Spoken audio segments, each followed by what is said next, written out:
Well,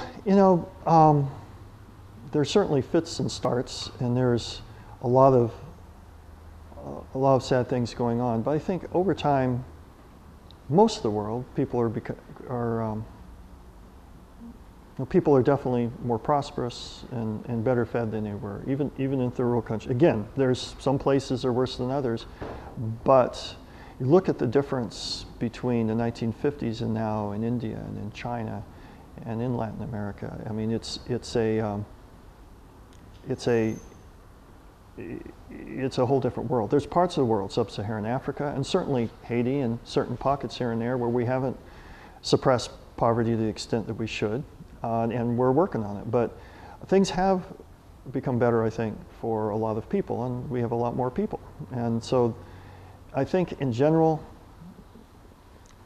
people are getting along better. Yeah, we hear about wars and troubles, and we go out and start them ourselves from time to time.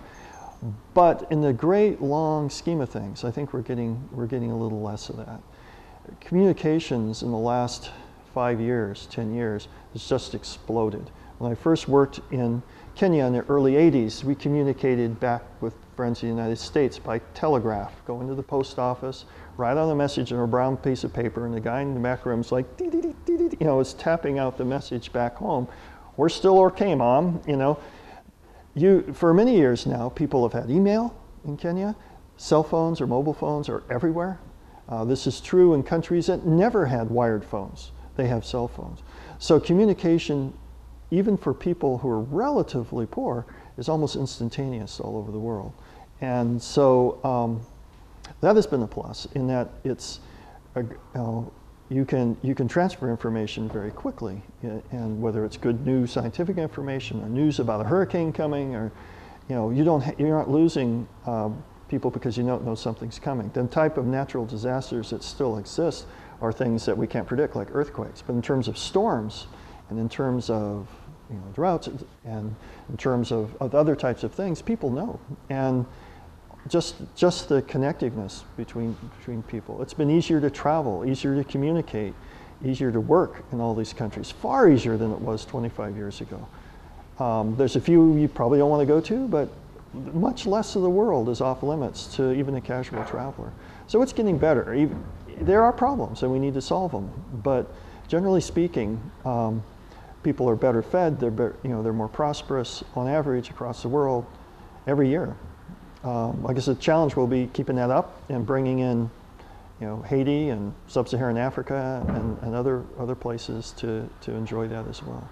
Well, I guess the final word then would be, I hope to some extent everybody, at least for part of their life, becomes a scientist. And the idea of actually testing hypotheses, looking at evidence objectively, and examining all alternatives, if you're looking at something.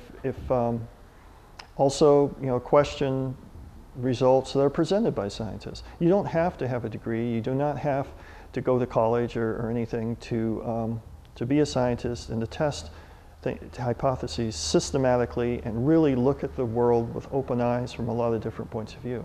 However, if you really are into it, I hope as many of you as possible do become scientists and engineers and really enjoy this type of work. I mean, when I was flipping over logs and weighing lambs when I was a child, I didn't think that kind of science would take me to Ethiopia and to Kenya and to Haiti and all over the United States and around the world, but it did.